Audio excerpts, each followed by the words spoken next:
यहाँ पर क्या है, सवाल में दिया गया दो लगातार, क्या है, दो लगातार धनात्मक पूर्णांक ज्ञात करे जिनके वर्गों का योगफल कितना है 365।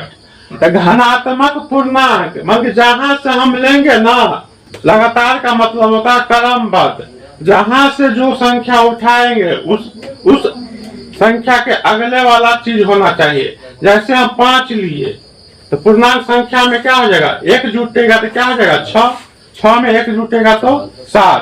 तो उसी ढंग से कर रहा है दो लगातार धनात्मक पूर्णांक संख्या।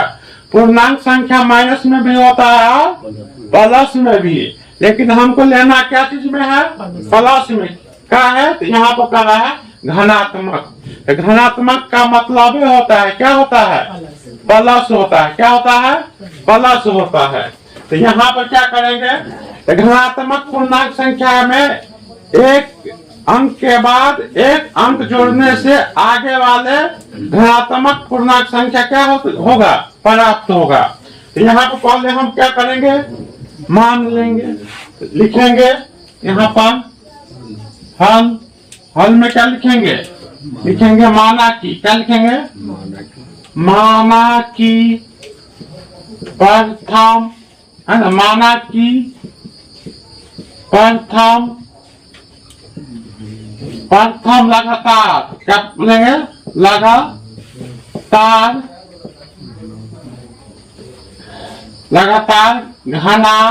धनात्मक पूर्णांक संख्या क्या होगा x। उसी प्रकार से दूसरा लगातार धनात्मक पूर्णांक संख्या मतलब क्या होगा x + 1। तो बोलेगा ना सर x क्या है, एक जोड़े, आप विषम संख्या वाले में बताए थे तो बोले थे क्या 2 जोड़ो, यहाँ पर बोल रहे हैं 1 जोड़ो, है ना। तो यहाँ पर क्या पूछता है, पूर्णांक संख्या। तो पूर्णांक संख्या क्या होता है 1 2 3 4 माइनस 1 2 3 माइनस लगाकर, तो मन क्या, एक के बाद एक क्या होता है, प्लस होता है। जैसे हम 5 पूर्णांक संख्या बोले तो लगातार में क्या होगा, 5 के बाद 6। अगर हम 7 बोले तो 7 के बाद क्या होगा 8। अगर 9 बोले तो 9 के बाद क्या हो जाएगा 10। कहने का मतलब हम जहां से कोई संख्या उठाएंगे उसके तुरंत वाले संख्या होना चाहिए।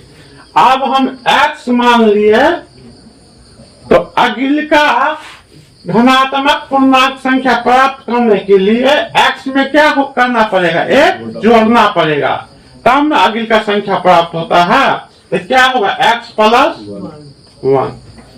अब लिखेंगे अतः, क्या, अतः प्रश्न के अनुसार वर्ग करने पर, वर्ग करने पर, वर्ग क्या होगा, हम इसी को संख्या माने हैं ना, तो इसका वर्ग क्या होगा x² x + 1 के होल स्क्वायर, है ना। अब होल स्क्वायर, अब क्या होगा, अब क्या होगा, अब प्रश्न में क्या दिया गया है, वर्गों का योगफल 300 कितना है, तो वर्ग वाला संख्या यही दोनों है ना। तो क्या करेंगे x² + x + 1 के होल स्क्वायर बराबर 365। अब लिखेंगे क्या x² plus a plus b का होल स्क्वायर। a² में क्या है x², b² में क्या है 1 के होल स्क्वायर प्लस 2xa, है ना, 1 से गुना हो जाएगा ना, 300 कितना 65। क्या होगा x जुट जाएगा ना, तो 2x² 1 है ना, 1 + 2x बराबर कितना 365। अब क्या होगा 2x² प्लस 2x प्लस 1, इसको इधर ले आएंगे क्या होगा 365।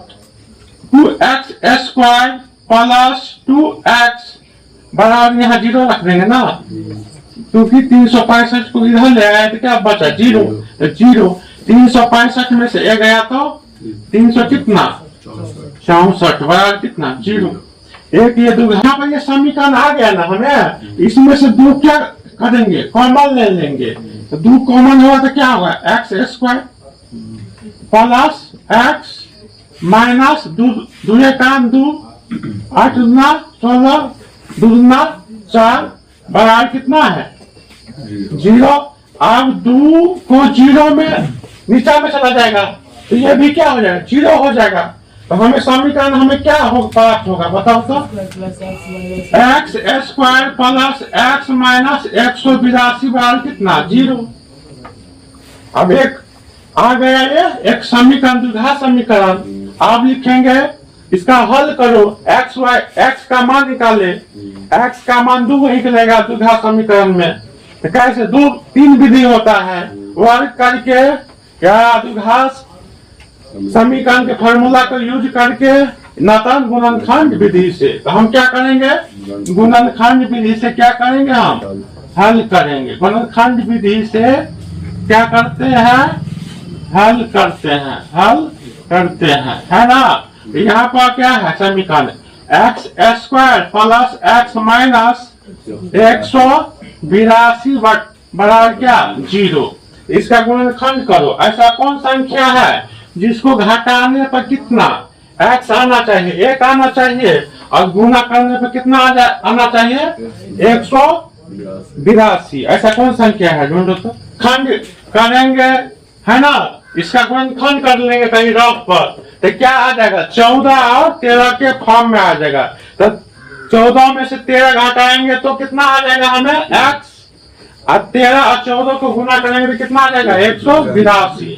तो यहाँ पर लिखेंगे एक्स स्क्वायर प्लस 14 माइनस 13 है ना माइनस कितना 182।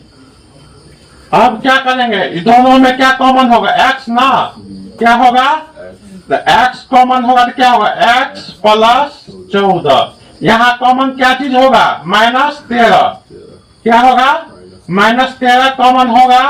तो -13 कॉमन होगा तो माइनस जहाँ माइनस कॉमन लेते हैं जहाँ माइनस रहता है वहाँ क्या हो जाता है और जहाँ प्लस रहता है वहाँ माइनस। तो ये दोनों जगह क्या है माइनस है तो प्लस हो जाएगा x प्लस 14 बराबर कितना 0। दोनों एक समान है तो एक ही को लिखेंगे x प्लस कितना 14 और दूसरा क्या बाहरी वाला संख्या को लिखेंगे। इसका बाहरी वाला क्या है x इसका बाहरी वाला क्या है -13 बराबर कितना 0। एक बार x प्लस 14 पर 0 बैठाएंगे एक बार x माइनस 13 पर क्या करेंगे 0 बैठाएंगे तो क्या हो जाएगा x प्लस 14 बराबर क्या 0। इधर ये x प्लस 14 बराबर क्या है 0। इसको हम इधर ले जाएंगे तो क्या होगा x बराबर माइनस कितना 14। यहाँ पर क्या है x माइनस 13 बराबर 0। इसको इधर ले जाएंगे तो क्या होगा 13। तो हम माइनस वाला को नहीं लेंगे क्योंकि यहाँ पर धनात्मक शब्द आया है। तो धनात्मक शब्द में हम प्लस वाला को लेंगे तो प्लस कितना 13 वाला को लिए और एक संख्या कितना प्राप्त हो गया 13 और दूसरा संख्या हमको क्या है ज्ञात करना है। तो हम क्या बोले थे अगर नहीं समझ में आता है तो 14 जो माइनस में आया है ना तो अपना मन से क्या करेंगे प्लस में कर x के मान लिख देंगे 13 है ना 13,14 आंसर हो जाएगा। नहीं तो समझो कैसे आता है। दूसरी संख्या क्या माननी है दूसरी संख्या क्या हम मान लिए है x प्लस 1। x का मान कितना आया है हमें बताओ प्लस में 13 लिखेंगे 13 प्लस 1 कितना आ गया 14। अतः x का मान क्या आ गया हमें 13, कितना 14। यही आंसर आ गया। यही दो संख्या था जिसको गुना करने पर इतना सॉरी वही दो संख्या है जिसका दोनों को वर्ग करने पर कितना आता है 365। तो करो 13 का वर्ग कितना होता है 169 और 14 का वर्गमूल कितना होता है 196 कितना होता है 196 में 169 जोड़ेंगे तो आ जाएगा ना 300 कितना 65। तो मेरा समीकरण क्या है सही है। चलो लिखो सब।